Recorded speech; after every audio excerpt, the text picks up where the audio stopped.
करते हैं, जहाँ पहुंचकर सूर्य का प्रकाश भी फीका पड़ जाता है, जहाँ काल समय की गति थम जाती है और जहाँ केवल प्रेम, आनंद और दिव्यता का साम्राज्य है, वो धाम है वैकुंठ। अध्याय 1। वैकुंठ शब्द का मर्म और अर्थ। वैकुंठ शब्द केवल एक स्थान का सूचक नहीं, अपितु ये एक स्थिति है, एक परम चेतना है। संस्कृत व्याकरण और शास्त्रों के अनुसार इस शब्द की व्युत्पत्ति अद्भुत है। कुंठा का अर्थ होता है जड़ता, चिंता, अवरोध या संकीर्णता। वी उपसर्ग का अर्थ है रहित। अतः वैकुंठ वह स्थान है जहाँ कुंठा का लेश मात्र भी अस्तित्व नहीं है। भौतिक जगत में, जिसे हम मृत्युलोक कहते हैं, प्रत्येक जीव किसी न किसी प्रकार की कुंठा, चिंता, भय या शोक से ग्रस्त है। यहाँ सुख क्षणिक है और दुख शाश्वत प्रतीत होता है, परंतु वैकुंठ धाम इन समस्त दोषों से मुक्त है। वहाँ न जन्म है, न मृत्यु, न जरा, बुढ़ापा है और न ही व्याधि, रोग। वहाँ केवल नित्य यौवन और नित्य आनंद है। वह धाम त्रिपाद विभूति कहलाता है, जिसका तात्पर्य है कि भगवान की सृष्टि का 3/4 भाग आध्यात्मिक और दिव्य है, जबकि यह भौतिक संसार जिसमें हम रहते हैं मात्र 1/4 एक पाद अंश है। अध्याय 2। वैकुंठ की अलौकिक स्थिति भौतिक जगत से परे। श्रीमद् भागवत महापुराण और विष्णु पुराण के अनुसार वैकुंठ धाम इस ब्रह्मांड की सीमाओं से बहुत परे है। यह प्रकृति के तीनों गुणों सत्व, रज और तम से अतीत है। हमारा संसार पंच महाभूतों पृथ्वी, जल, अग्नि, वायु, आकाश से बना है, जो जड़ हैं। किंतु वैकुंठ अप्राकृत है। वह शुद्ध सत्व गुण से निर्मित है, जिसे विशुद्ध सत्व कहा जाता है। वहाँ का धरातल मिट्टी या पत्थर का नहीं, अपितु चिंतामणि, इच्छा पूर्ण करने वाले मणियों से बना है। वहाँ का जल साधारण जल नहीं, बल्कि अमृत है। वहाँ के वृक्ष साधारण वनस्पति नहीं, अपितु कल्प वृक्ष हैं, जो मात्र संकल्प करने से ही मनचाही वस्तु प्रदान करते हैं। वैकुंठ धाम स्वयं प्रकाशित है। वहाँ सूर्य, चंद्रमा या अग्नि की आवश्यकता नहीं होती, क्योंकि स्वयं भगवान श्री हरि की अंग कांति, शरीर का तेज उस संपूर्ण लोक को प्रकाशित करती है। कठोपनिषद में कहा गया है, न तत्र सूर्यो भाति न चंद्र तारकम, अर्थात वहाँ न सूर्य चमकता है, न ही चंद्रमा, वो तो ब्रह्म तेज से देदीप्यमान है। अध्याय 3। वैकुंठ की दिव्य वास्तुकला और वातावरण। यदि हम उस परम धाम के सौंदर्य की कल्पना करने का प्रयास करें तो हमारी बुद्धि हार मान सकती है। फिर भी ऋषियों और संतों ने अपनी समाधि में जो देखा उसका वर्णन अद्भुत है। 1। विमान और भवन। वैकुंठ में अनगिनत विमान हैं, जो किसी यंत्र या ईंधन से नहीं बल्कि मंत्र और भक्ति शक्ति से चलते हैं। ये विमान वैदूर्य मणि, मरकत मणि, पन्ना और सुवर्ण सोने से बने हैं। वहाँ के भवन, महल और प्रासाद इतने विशाल और भव्य हैं कि उनकी उपमा इस जगत में मिलना असंभव है। उन महलों की दीवारें स्फटिक मणि की तरह पारदर्शी हैं, जिनमें भगवान की लीलाओं के चित्र निरंतर उभरते रहते हैं। 2। उद्यान और वन। वैकुंठ में श्रेयसी नामक अनेकों दिव्य वन और उपवन हैं। वहाँ के वृक्ष सदा फूलों और फलों से लदे रहते हैं। वे वृक्ष चेतन हैं, वे भी भगवान के भक्त हैं। जब भगवान विष्णु उन वनों में विहार करते हैं तो वृक्ष अपनी डालियां झुकाकर उनका स्वागत करते हैं। वहाँ के पुष्प कभी मुरझाते नहीं और उनकी सुगंध कई योजन मीलों तक फैली रहती है। 3। सरोवर और नदियाँ। वहाँ अमृतमयी जल से भरे सरोवर हैं, जिनमें इंद्रनील मणि की सीढ़ियाँ बनी हैं। उन सरोवरों में खिले हुए कमल के फूल पृथ्वी के कमलों जैसे नहीं, बल्कि अत्यंत कोमल और सुगंधित हैं। हंस और सारस पक्षी वहाँ निरंतर सामवेद की ऋचाओं का गायन करते हुए कलरव करते हैं। विरजा नदी, जो भौतिक और आध्यात्मिक जगत की सीमा है, अपने दिव्य जल से उस धाम की शोभा बढ़ाती है। अध्याय 4। वैकुंठ के निवासी मुक्त आत्माएं। वैकुंठ में कौन रहता है? वहाँ वे पुण्यात्माएं निवास करती हैं, जिन्होंने जन्म मृत्यु के चक्र को तोड़ दिया है। वहाँ जाने वाले भक्तों को सारूप्य मुक्ति प्राप्त होती है। इसका अर्थ है कि उनका रूप भगवान विष्णु जैसा ही हो जाता है। 1। चतुर्भुज रूप। वैकुंठ के निवासियों का रंग श्यामल, मेघ जैसा, 4 भुजाएं, पीताम्बर धारण किए हुए और सुंदर आभूषणों से सुसज्जित रूप होता है। देखने में भी भगवान विष्णु जैसे ही लगते हैं। अंतर केवल इतना है कि उनके वक्ष स्थल पर श्रीवत्स का चिन्ह और गले में कौस्तुभ मणि नहीं होती, ये केवल भगवान विष्णु के पास है। 2। निस्वार्थ भाव। वहाँ के निवासियों में काम, क्रोध, लोभ या ईर्ष्या का लेश भी नहीं होता। यद्यपि वहाँ अपार सौंदर्य है, देवांगनाएं हैं और अनंत ऐश्वर्य है, फिर भी किसी के मन में भोग विलास की वासना नहीं जागती। सबका एकमात्र उद्देश्य, एकमात्र आनंद और एकमात्र कार्य केवल नारायण की सेवा है। वे एक दूसरे को देखकर ईर्ष्या नहीं करते, बल्कि एक दूसरे की भक्ति की प्रशंसा करते हैं। अध्याय 5। वैकुंठनाथ श्री हरि का दिव्य दर्शन। अब हम उस केंद्र बिंदु की ओर बढ़ते हैं, जिसके कारण वैकुंठ का अस्तित्व है, स्वयं परम ब्रह्म परमात्मा भगवान श्री नारायण। वैकुंठ के मध्य में एक भव्य मंडप है, जो हजारों स्तंभों पर टिका है। वहाँ रत्न जड़ित सिंहासन पर या कभी शेषनाग की कोमल शैया पर भगवान विष्णु विराजमान रहते हैं। भगवान का रूप माधुर्य, उनका वर्ण नील मेघ श्याम है, अर्थात वर्षा ऋतु के जल से भरे बादलों जैसा सुंदर नीला सांवला रंग। उनके नेत्र प्रफुल्लित कमल की पंखुड़ियों के समान विशाल और अरुणाभ हैं। उनके मुखमंडल पर करोड़ों सूर्यों का तेज और करोड़ों चंद्रमाओं की शीतलता एक साथ विद्यमान है। किरीट और कुंडल, उनके मस्तक पर सुवर्ण का मुकुट है जो सूर्य के समान चमकता है। कानों में मकराकृत कुंडल हिलते हुए उनके गालों की शोभा बढ़ाते हैं। वैजयंती माला, उनके गले में 5 प्रकार के वन पुष्पों और तुलसी से बनी वैजयंती माला है जो घुटनों तक लंबी है और जिसके चारों ओर भंवरे गुंजार करते रहते हैं, मानो वे वेदों का पाठ कर रहे हों। शंख, चक्र, गदा, पद्म, उनकी 4 भुजाओं में शंख ज्ञान का प्रतीक, चक्र काल और सुरक्षा का प्रतीक, गदा बल का प्रतीक और पद्म ऐश्वर्य और पवित्रता का प्रतीक सुशोभित है। माता लक्ष्मी की सेवा, जगत जननी माँ महालक्ष्मी जो स्वयं ऐश्वर्य की अधिष्ठात्री देवी हैं, वैकुंठ में सदा भगवान के चरण कमलों की सेवा में लीन रहती हैं। यद्यपि उनके पास हजारों दासियां हैं, फिर भी वे अपने कोमल कर कमलों से प्रभु के चरणों का संवाहन दबाना करती हैं। यह दृश्य हमें सिखाता है कि भक्ति में ही सबसे बड़ा सुख है, अधिकार में नहीं। अध्याय 6। वैकुंठ में काल, समय का अभाव। पृथ्वी पर काल, टाइम का अर्थ है परिवर्तन और विनाश। यहाँ जो पैदा हुआ है उसे नष्ट होना ही है, परंतु शास्त्रों में स्पष्ट लिखा है कि वैकुंठ में काल का प्रवेश तो है पर उसका प्रभाव नहीं है। वहाँ भूत, भविष्य और वर्तमान का भेद नहीं है। वहाँ सब कुछ नित्य वर्तमान है। वहाँ के निवासी कभी बूढ़े नहीं होते, महलों की चमक कभी फीकी नहीं पड़ती, फूलों की सुगंध कभी कम नहीं होती। वहाँ भूख और प्यास नामक शारीरिक बाधाएं नहीं है। वहाँ का एकमात्र समय सेवा का समय है। वहाँ सतत उत्सव है, सतत महोत्सव है। अध्याय 7। वैकुंठ प्राप्ति का मार्ग, भक्ति और प्रपत्ति। इतने दिव्य धाम का वर्णन सुनने के बाद हर जीवात्मा के मन में यह प्रश्न उठता है कि वहाँ पहुँचा कैसे जाए। क्या यज्ञ, तप, दान या कठोर साधना से वैकुंठ मिलता है? वेदों और पुराणों का मत एक ही है, वैकुंठ केवल भक्ति और शरणागति प्रपत्ति से प्राप्त होता है। 1. अनन्य भक्ति। भगवान श्री कृष्ण गीता में कहते हैं, मनमना भव मद भक्तो। जो निरंतर भगवान का चिंतन करता है, जिसका मन नारायण के चरणों में लगा है, उसके लिए वैकुंठ दूर नहीं है। अजामिल जैसा पापी केवल पुत्र के बहाने नारायण नाम पुकारने से वैकुंठ का अधिकारी बन गया, क्योंकि नाम में स्वयं भगवान की शक्ति निहित है। 2. शरणागति। जब जीव यह मान लेता है कि हे प्रभु, मैं आपका हूँ और आप मेरे हैं, और अपने अहंकार को त्याग देता है, तब भगवान उसे अपनी गोद में उठा लेते हैं। गरुड़ पुराण में वर्णन है कि मृत्यु के पश्चात विष्णुदूत ऐसे भक्तों को लेने आते हैं। उनका स्वागत करने के लिए सुंदर विमान आता है और वे बड़े सम्मान के साथ उस दिव्य लोक की ओर प्रस्थान करते हैं। वैकुंठ धाम मात्र एक पौराणिक कथा नहीं, ये हमारी आत्मा का अंतिम लक्ष्य है।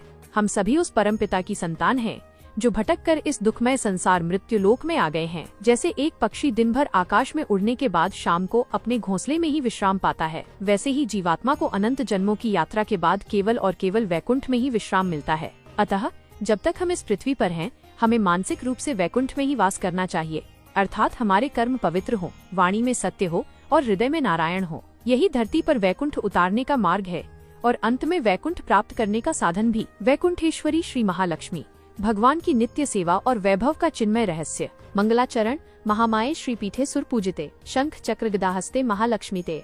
हे हरि भक्तों, आज हम उस परम शक्ति की चर्चा करने जा रहे हैं जो केवल धन की देवी नहीं है, अपितु करुणा की सागर और भगवान श्री हरि का हृदय है। संसार उन्हें चंचला कहता है क्योंकि वे यहाँ पृथ्वी पर किसी के घर में टिकती नहीं हैं, किंतु वैकुंठ धाम में वे अचला हैं।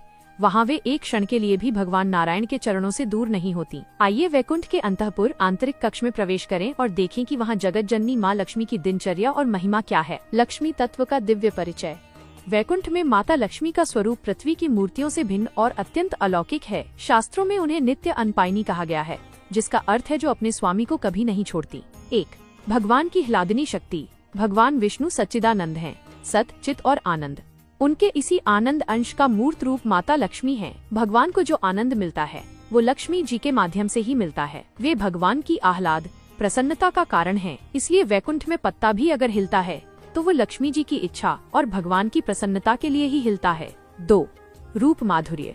वैकुंठ में माता लक्ष्मी का वर्ण तप्त कांचन, पिघले हुए सोने के समान देदीप्यमान है। वे सदैव 16 वर्ष की अवस्था किशोर वय में रहती हैं। उनके नेत्र खिले हुए कमल के समान विशाल और करुणा से भरे हैं। उन्होंने दिव्य रेशमी वस्त्र धारण किए हैं जो विद्युत की भांति चमकते हैं। उनके शरीर से निकलने वाली सुगंध से वैकुंठ के भ्रमर भंवरे उन्मत्त रहते हैं। वे जब चलती हैं तो उनके नूपुरों पायल की ध्वनि से ऐसा प्रतीत होता है मानो वेदों की ऋचाएं गूंज रही हों। अध्याय 2। परम वैभव की स्वामिनी होकर भी दासी का भाव, यह वैकुंठ का सबसे बड़ा आश्चर्य और सबसे मधुर रहस्य है। माता लक्ष्मी वैकुंठेश्वरी हैं। समस्त ऐश्वर्य, समस्त संपदा और समस्त सिद्धियां उनकी भ्रुकुटी भौं के इशारे पर नाचती हैं। वे चाहें तो करोड़ों ब्रह्मांडों का निर्माण एक पल में कर सकती हैं, किंतु इतना सामर्थ्य होने पर भी उनका एकमात्र परिचय है नारायण की दासी। 1. पाद संवाहन, चरण सेवा का रहस्य। हम अक्सर चित्रों में देखते हैं कि भगवान शेषशैया पर लेटे हैं और लक्ष्मी जी उनके चरण दबा रही हैं। आधुनिक मन इसे छोटा काम समझ सकता है, परंतु भक्ति मार्ग में ये सर्वोच्च अवस्था है। माता लक्ष्मी सोचती हैं, तारांकन ये चरण ही समस्त ब्रह्मांड का आश्रय हैं। गंगा इन्हीं चरणों से निकली हैं। भक्त इन्हीं चरणों का ध्यान करते हैं। ये चरण मेरे सर्वस्व हैं। वे उन चरणों को अपनी गोद में रखकर अपने कोमल कर कमलों हाथों से धीरे धीरे सहलाती हैं।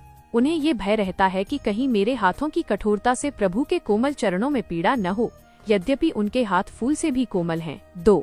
सहस्त्र दासियों का होना। भागवत पुराण में वर्णन है कि वैकुंठ में माता लक्ष्मी की सेवा के लिए हजारों लाखों दासियां सहचरियां सदैव उपस्थित रहती हैं। वे दासियां भी रूप में लक्ष्मी जी के समान ही सुंदर हैं। वे हाथ जोड़कर खड़ी रहती हैं कि माँ हमें सेवा दें, परंतु माता लक्ष्मी भगवान के चरणों की सेवा किसी और को नहीं देती। वे कहती हैं, तारांकन यह अधिकार केवल मेरा है। इसमें मुझे जो रस मिलता है वो ब्रह्मांड के किसी सुख में नहीं है। वे समस्त ऐश्वर्य को त्याग कर एक साधारण दासी की भांति प्रभु की सेवा में लीन रहती हैं। यही प्रेम की पराकाष्ठा है।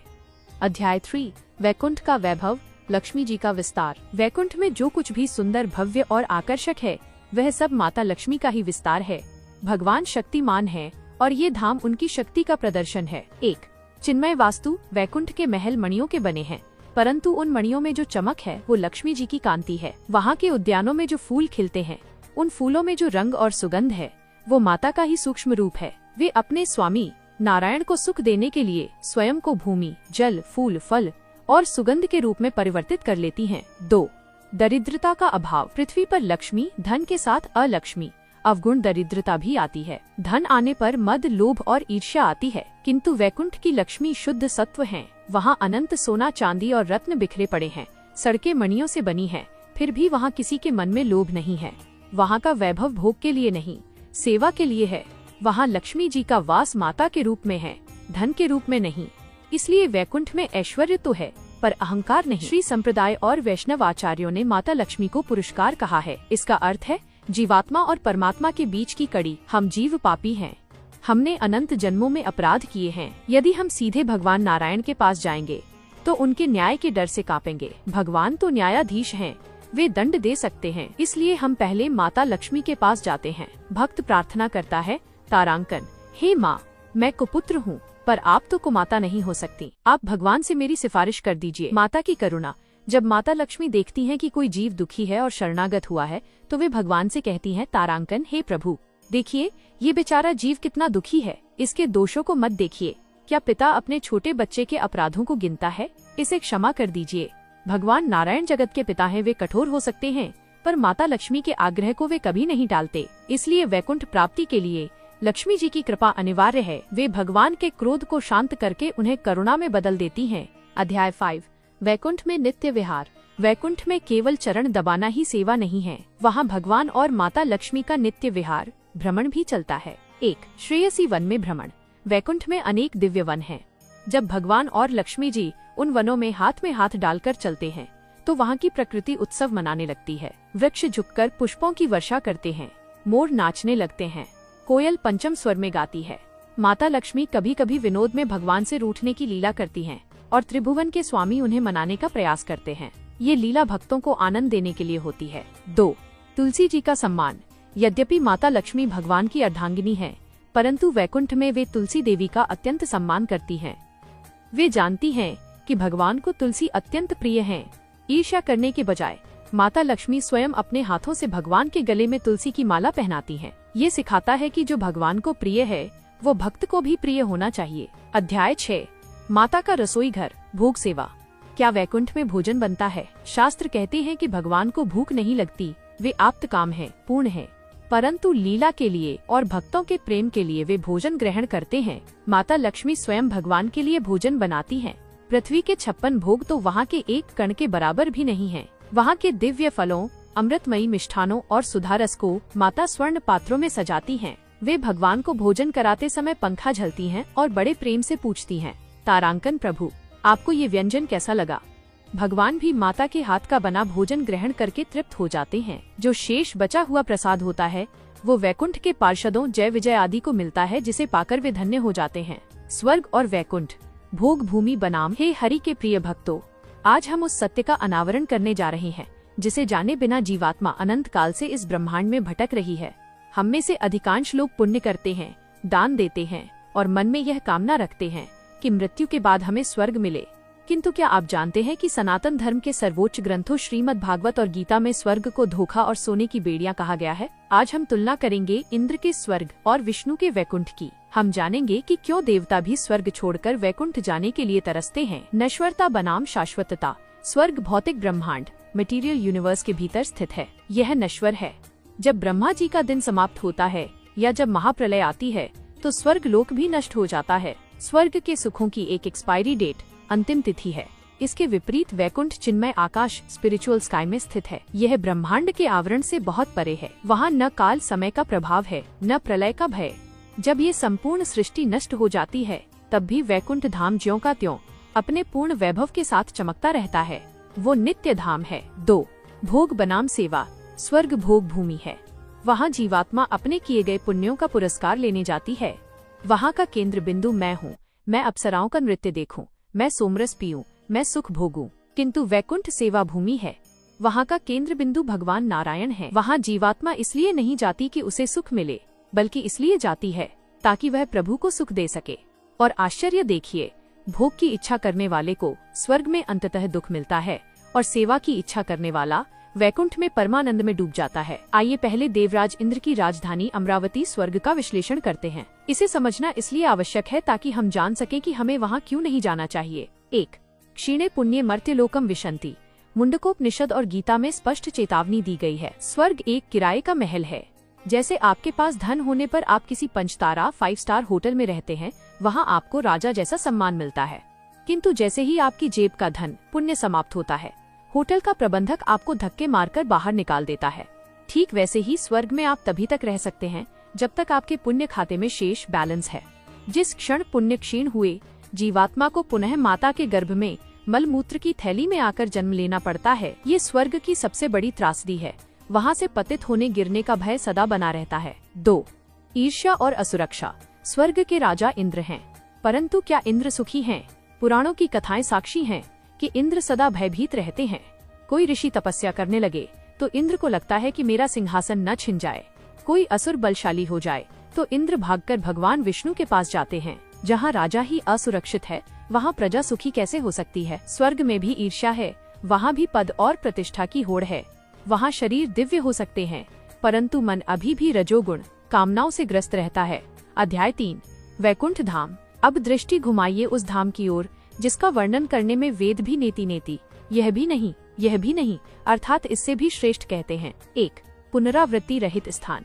भगवान श्री हरि का वचन है, यद्गत्वा न निवर्तन्ते तद्धाम परमम मम। जिस धाम में जाकर जीव वापस इस दुख में संसार में नहीं लौटता, वही मेरा परम धाम है। वैकुंठ एक ऐसा घर है जिसे एक बार प्राप्त कर लिया तो फिर कोई आपको वहाँ से निकाल नहीं सकता। वहाँ भगवान अपने भक्त को अपनी भुजाओं में भरकर रखते हैं। वहाँ से गिरना असंभव है, क्योंकि वहाँ कर्म का नियम लागू नहीं होता। वहाँ केवल प्रेम का नियम चलता है। 2. विशुद्ध सत्वगुण। वैकुंठ में तमोगुण, अज्ञान अंधकार और रजोगुण, कामना चंचलता का प्रवेश वर्जित है। वहाँ केवल विशुद्ध सत्व है। इसका अर्थ है कि वहाँ के निवासियों को कभी क्रोध नहीं आता, कभी थकान नहीं होती, कभी नींद नहीं आती और कभी बुढ़ापा नहीं आता। वहाँ के वृक्ष, नदियाँ, पशु पक्षी सब चेतन हैं। वहाँ की गायें, कामधेनु अपने दूध से सड़कों को गीला करती रहती हैं। वहाँ समय रुक गया है, केवल आनंद के क्षण ही गतिमान हैं। अध्याय 4. तुलनात्मक विश्लेषण। सुख का स्तर। स्वर्ग और वैकुंठ के सुख में क्या अंतर है, इसे एक उदाहरण से समझिए। जुगनू और सूर्य का अंतर। स्वर्ग का सुख जुगनू फायरफ्लाई की चमक जैसा है, अंधेरे में थोड़ा प्रकाश जो क्षणिक है और इंद्रियों सेंसेस तक सीमित है। वहाँ का सुख त्वचा, जिह्वा और आँखों का सुख है। वैकुंठ का सुख सूर्य के समान है जो आत्मा का सुख है। इसे ब्रह्मानंद या प्रेमानंद कहते हैं। स्वर्ग का सुख मिलने के बाद भी मन में अतृप्ति रहती है और मिले, किंतु वैकुंठ के आनंद का एक कण भी मिल जाए तो ब्रह्मा का पद भी तुच्छ लगने लगता है। भक्त कहता है, हे प्रभु, मुझे मुक्ति भी नहीं चाहिए, बस आपकी सेवा चाहिए। यह पूर्ण तृप्ति की अवस्था है। स्वामी और सेवक का संबंध। स्वर्ग में देवता और अप्सराओं के बीच भोग्य और भोक्ता, वैकुंठ में भगवान और भक्त के बीच प्रेम का संबंध है। वहाँ भगवान अपने भक्तों के पीछे पीछे चलते हैं। कभी कभी तो भगवान अपने भक्तों के प्रेम में हार भी जाते हैं। स्वर्ग में नियम है, वैकुंठ में भाव है। अब सबसे महत्वपूर्ण प्रश्न, इन दोनों लोकों तक पहुँचने का मार्ग, रूट क्या है? 1. स्वर्ग का मार्ग। कर्मकांड। स्वर्ग जाने के लिए सकाम कर्म करना पड़ता है। बड़े बड़े यज्ञ, कुएं खुदवाना, प्याऊ लगवाना, भूखे को भोजन कराना, ये सब पुण्य कर्म हैं। किंतु शर्त ये है कि इनके पीछे कामना होनी चाहिए कि मुझे इसका फल मिले। यह एक व्यापार, बिजनेस है। आपने पुण्य किया, भगवान ने स्वर्ग दिया, हिसाब बराबर। इसमें प्रेम नहीं है, लेन देन है। 2. वैकुंठ का मार्ग। निष्काम भक्ति। वैकुंठ जाने के लिए धन या यज्ञ की आवश्यकता नहीं है। वहाँ का टिकट केवल शरणागति से मिलता है। अजामिल ने कोई यज्ञ नहीं किया था, केवल नारायण पुकारा था। शबरी ने कोई वेद नहीं पढ़े थे, केवल राम को झूठे बेर खिलाए थे। वैकुंठ जाने के लिए आपको अपनी इच्छाओं का त्याग करना होगा, यहाँ तक कि मोक्ष की इच्छा भी छोड़नी होगी। जब भक्त कहता है, हे प्रभु, आप मुझे नर्क में रखें या स्वर्ग में, मैं केवल आपका दास रहना चाहता हूँ, तभी वैकुंठ का द्वार खुलता है। हे आत्मन, निर्णय आपको करना है। क्या आप स्वर्ग के उस तोते की तरह बनना चाहते हैं जो सोने के पिंजरे में बंद है और जिसे अच्छे फल भोग मिलते हैं, लेकिन वह पिंजरे से बाहर नहीं उड़ सकता? या आप वैकुंठ के उस हंस की तरह बनना चाहते हैं जो मानसी गंगा में स्वतंत्र विहार करता है और साक्षात नारायण की गोद में खेलता है? स्वर्ग सुख है, लेकिन वैकुंठ आनंद है। सुख के पीछे दुख छिपा है, लेकिन आनंद अखंड है। समझदार व्यक्ति कांच के टुकड़ों, स्वर्ग के सुख के लिए अपनी अनमोल आत्मा का सौदा नहीं करते। वे तो हरि भक्ति रूपी चिंतामणि को चुनकर वैकुंठ के अधिकारी बनते हैं।